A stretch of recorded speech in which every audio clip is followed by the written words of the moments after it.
Mga kapuso, magpapatuloy ang maulang panahon sa ilang bahagi ng bansa ayon po sa Pag-asa.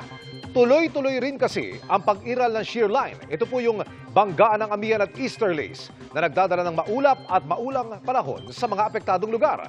Base sa datos ng Metro Weather, mataas ang tsansang ulanin muli ang Bicol Region, Mimaropa, Calabarzon, Central Luzon at Eastern Visayas. May matitindi at halos walang humpay na pag-ulan pa rin kaya manatiling alerto sa banta ng baha o pagguho ng lupa, lalo na kung ilang araw na po kayong inuulan dahil posibleng malambot na ang lupa. Sa Metro Manila, pwede pa rin maging maulap ang kalangitan kaya may tsansa rin ng panandaliang ulan. Sa ilang bahagi naman ng Mindanao, maaari ring magpaulan ng localized thunderstorms.